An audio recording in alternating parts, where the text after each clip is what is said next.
warahmatullahi wabarakatuh. Alhamdulillahirrahmanirrahim. Wassalamualaikum warahmatullahi wabarakatuh. Saya Dolitan mengajak para pemirsa untuk mampir, simak, dan like, share, dan subscribe channel Yuk Ngaji Yuk ya. Betul ya? Yuk Ngaji Yuk. Nah ya, tolong silakan like, share, dan subscribe. Mudah-mudahan channel ini bermanfaat buat para pemirsa. Insya Allah kita semuanya dilindungi dan dirahmati Rasulullah. Amin ya rabbal alamin.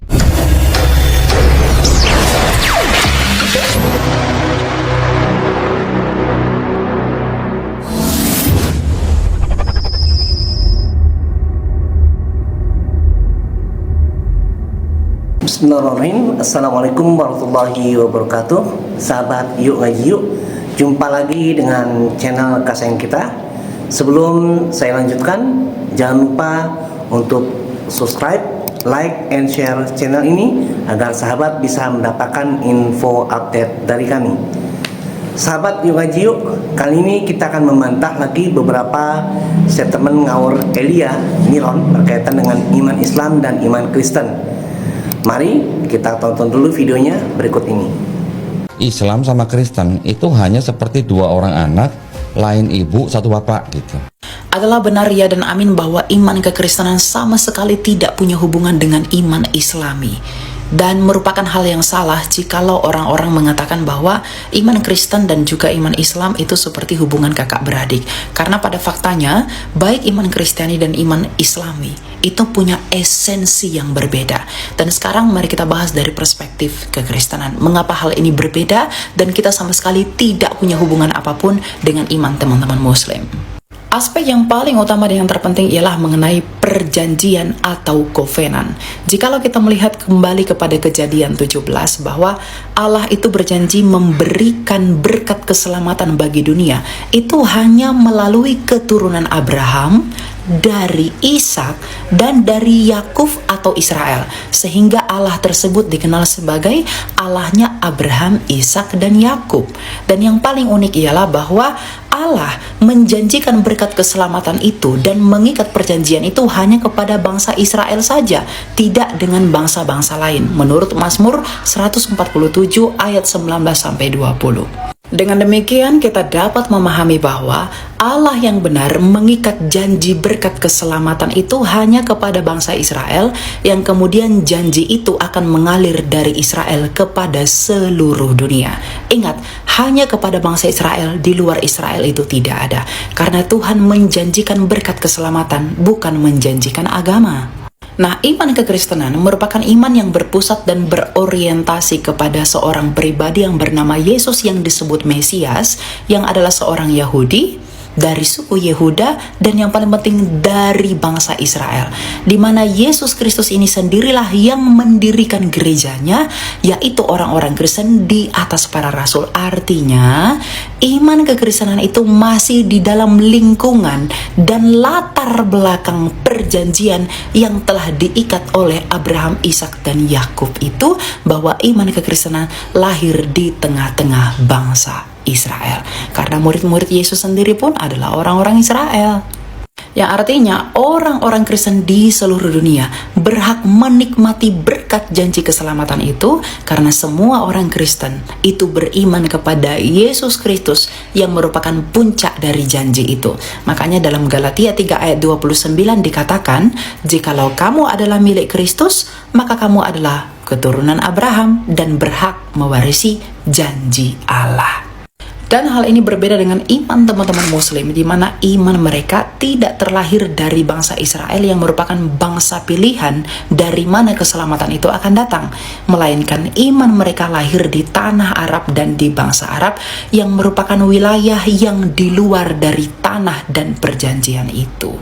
Sehingga menurut Mazmur 147 ayat 19-20, iman mereka sama sekali tidak mewarisi perjanjian yang telah diberikan sejak semula kepada Abraham.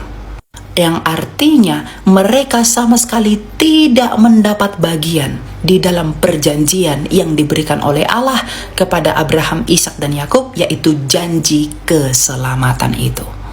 Nah, hal itulah yang membuat iman Kristiani dengan iman Islam itu adalah dua hal yang berbeda. Karena bagaimanapun, iman kekristenan lahir di tengah-tengah bangsa Israel, dan iman teman-teman Muslim tidak lahir dari tengah-tengah bangsa Israel. Jadi kita memiliki semua perbedaan dan tidak memiliki persamaan sama sekali pada hal apapun. Karena ilah yang disembah oleh orang Kristen itu berbeda dengan ilah yang disembah oleh teman-teman Muslim. Sehingga jangan ada yang menyamakan atas apa yang dianut oleh iman Kristen dengan apa yang dianut oleh teman-teman Muslim. Tuhan memberkati. Sahabat, yuk ngaji yuk. Pertama kita awali dengan pernyataan Elia yang mengatakan iman kekristenan tidak ada hubungan sama sekali dengan iman Islam. Maka kami katakan, jangankan ke Islam, iman kekristenan juga tidak ada hubungannya dengan Yesus. Hal ini bisa kita buktikan bersama. Yang pertama, Yesus tidak pernah menyebut satu patah kata pun tentang Kristen di Bible. Karena Kristen baru muncul setelah beberapa puluh tahun Yesus wafat. Yang kedua, Elia berbusa-busa dan pede membicarakan kekristenan di mana Yesus tidak pernah mengajarkan kekristenan. Bahkan kata Kristen dalam Bible diungkapkan jauh setelah Yesus tidak ada di dunia. Ternyata Yesus bukan orang Kristen dan tidak membawa agama Kristen. Maka kali ini kami tantang Elia untuk menjawab pertanyaan, berapa kali Yesus menyebut kata Kristen di Bible? Silakan dicari sendiri.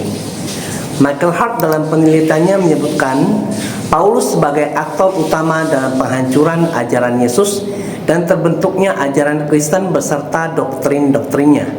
Michael Hart dalam The 100 Ranking of the Most Influential Person in History halaman 3435 menjelaskan Paulus lebih dari orang-orang lainnya bertanggung jawab terhadap peralihan atau transformasi agama Kristen dari sekte Yahudi menjadi agama besar dunia. Ide sentralnya tentang keilahian Yesus dan pengakuan berdasarkan kepercayaan semata tetap merupakan dasar pemikiran Kristen sepanjang abad-abad berikutnya. Belakangan semua teolog Kristen termasuk Agustin, Aquinas, Luther, dan Calvin semuanya terpengaruh oleh tulisan-tulisan Paulus. Sampai-sampai banyak sarjana mengklaim bahwa Pauluslah yang menciptakan dan menjadi pendiri agama Kristen dan bukannya Yesus. Kenyataan ini pula merangsang Clayton Sullivan, seorang profesor dan pendeta gereja baptis dari Mississippi, untuk membersihkan ajaran Yesus dari orang Kristen. Pemikiran itu ditemukannya dalam buku Rescuing Jesus from Christians, menyelamatkan Yesus dari orang-orang Kristen, yang diterbitkan oleh Trinity Press International tahun 2002. Tak hanya itu, doktrin penebusan dosa manusia oleh kematian Yesus di tiang salib pun digugat oleh rohaniawan Kristen sendiri.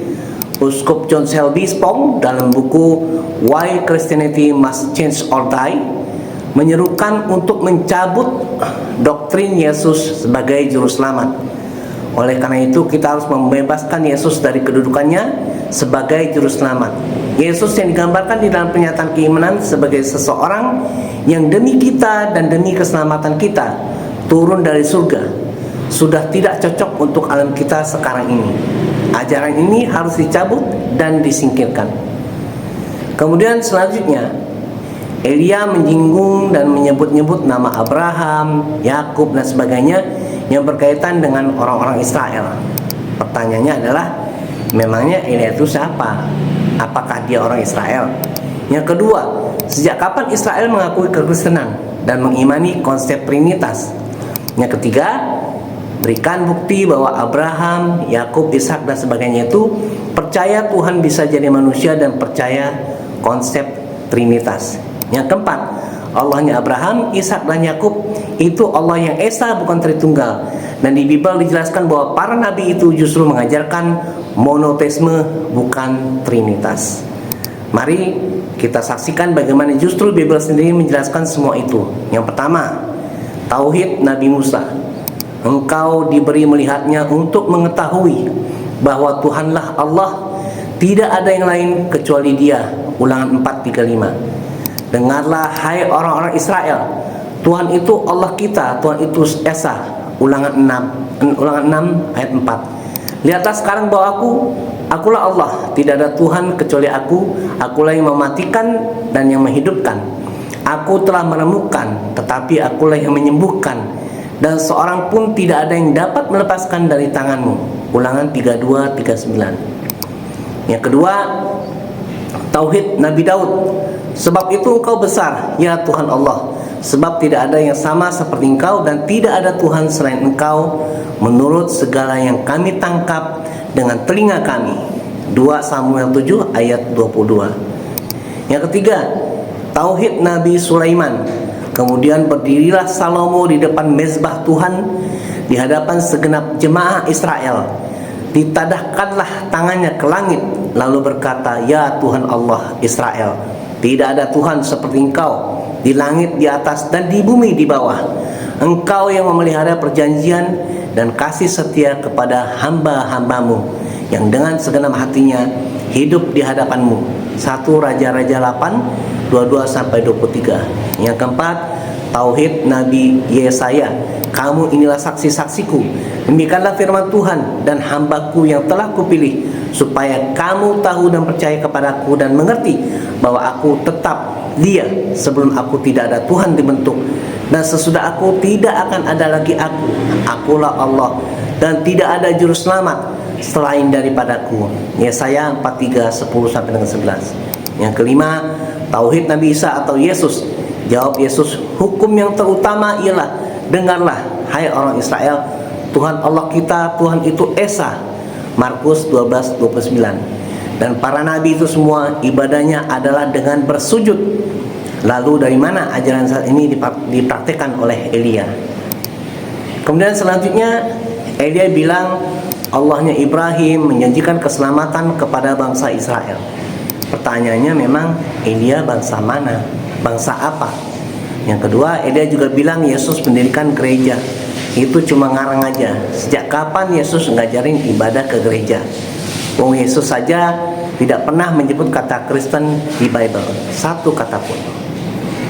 Elia bilang iman Kristen itu masih di dalam lingkungan dan latar belakang perjanjian yang telah diikat Abraham, Ishak dan Yakub, bahwa iman kekristenan lahir di tengah-tengah bangsa Israel.